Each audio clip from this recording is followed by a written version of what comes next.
Hey Tax Pros, Tamer here with Tax Nitro, and in this video, we're going to show you how to build your own calendars in Tax Nitro.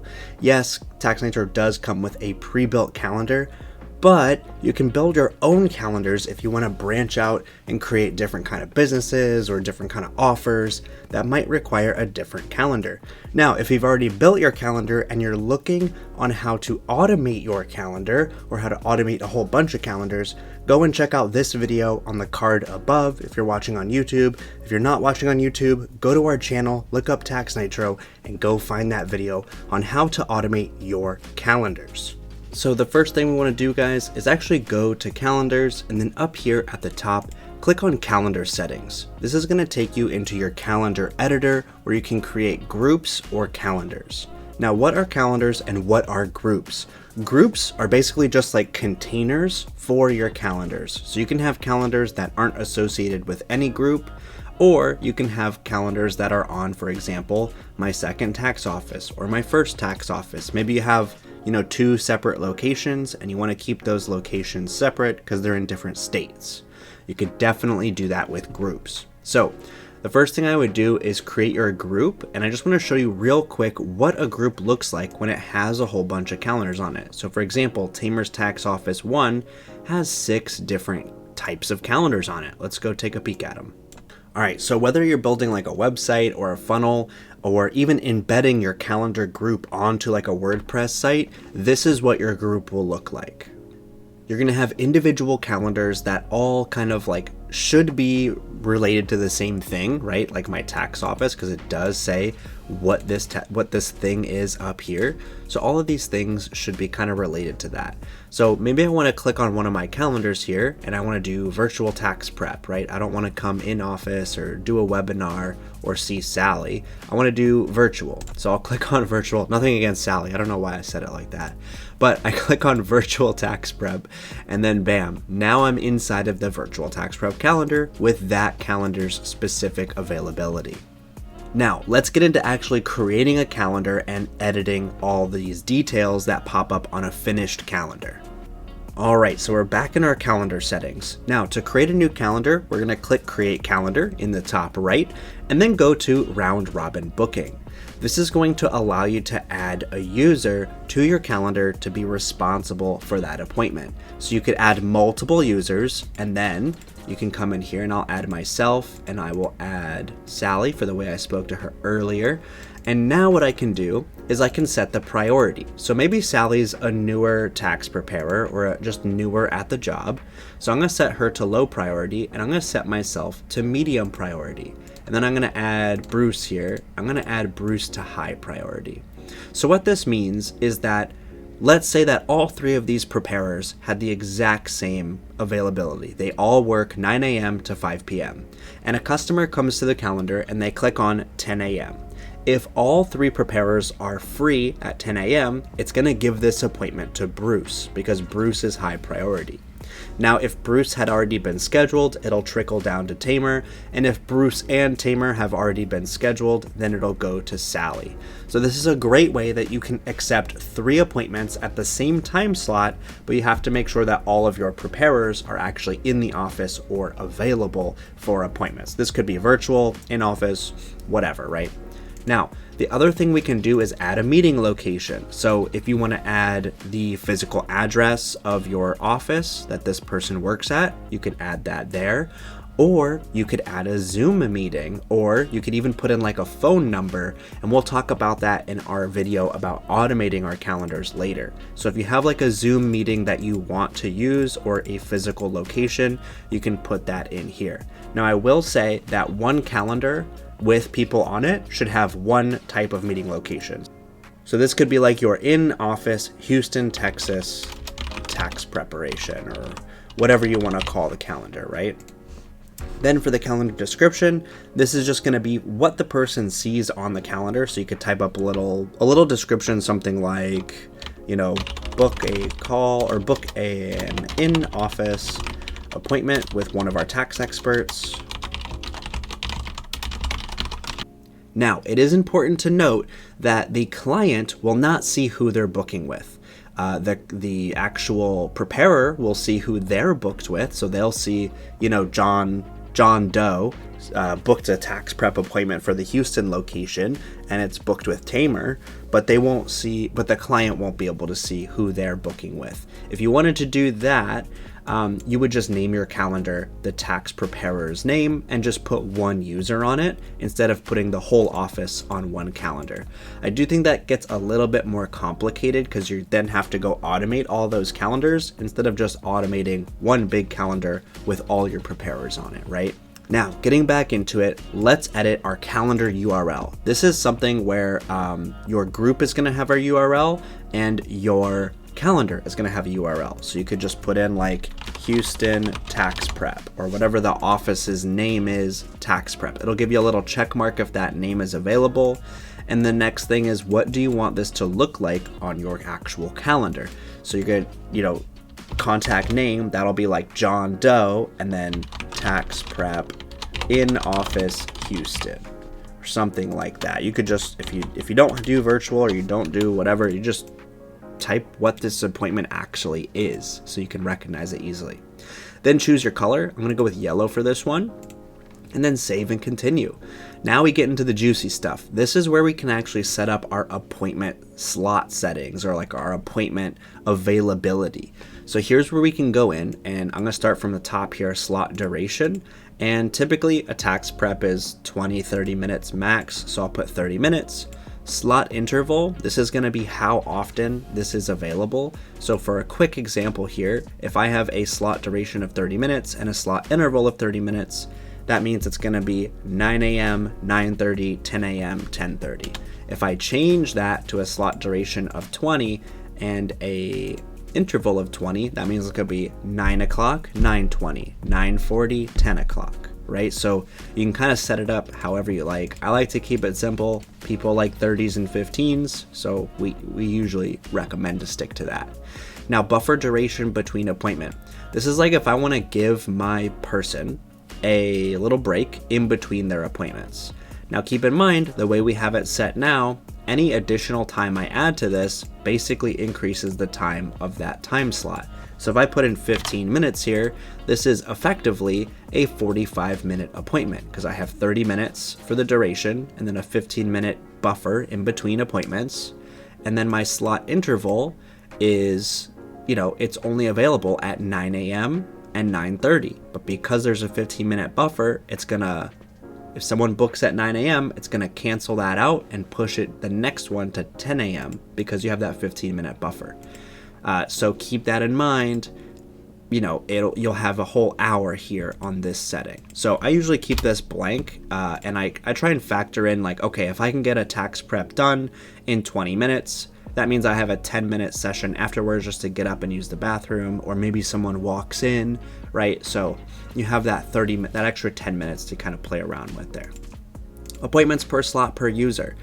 This basically just means how many slots per user do you want to accept at one time. You put one here if you don't want to double book yourself. If you do want to double book yourself, you would put 2, and just make sure that each person on this list is okay being double booked. If they are not, put a 1. Appointments per day. This is if you want to cap how many appointments you can accept per day. So you usually leave this blank because if you have 100 appointments that day, that's pretty freaking awesome. You're going to make a ton of money, right? Now, if you are someone who wants to cap it, and you want to say, maybe 20 appointments per day or 10 appointments per day, you can do that. Otherwise, leave it blank. Never ever put a 0 here because then you will get 0 appointments per day. Scheduling notice. This is where you can just control like last minute appointments. So what I like to do is if you want to accept same day appointments, I typically put 4-hour notice in here. That means if someone is looking at my calendar at 9 a.m. and my office is open at 9 a.m., it will mean that 9, 10, 11, 12, 1 o'clock, so 1 p.m. would be the first appointment that they could schedule for. I think that's pretty reasonable considering, they have to be there for an 8 or 9 or 10 hour shift anyway, so they might as well have that scheduling notice. Now, if you're like a solo entrepreneur and you want more notice, put an 8-hour notice in here. That way, if someone's looking at your calendar at 3 a.m., they'll see the availability for that morning or afternoon, and they won't have to wait all the way till the next 24 hours to book with you. But this is preference here, so do what you got to do. Date range. Here's where I will put in my 2 cents. I recommend putting in 7 days here. This is super great, especially in the mid-season for tax season, or just for any other business on the planet. 7 days, if someone books even 3 days out, it's very hard for them to realize how much time that is. And what they don't understand is your business is going to send them confirmations, right? You're gonna reach out to them and say, hey, your appointment is on this day and this time. Here's the location. Make sure you show up. But how much stuff, how many emergencies, or how many things could stop them from coming to that appointment within just 3 days, right? That's 72 hours of stuff that could happen. They could have a bad day at work. They could have a really bad sleep. They could, their baby could be up all night crying. Someone could get sick in their family. So there's a lot of stuff that could happen that would prevent them from coming to their appointment. So keep in mind, the lower your date range, the more likely they are to commit and show up. So I think 7 days is pretty reasonable.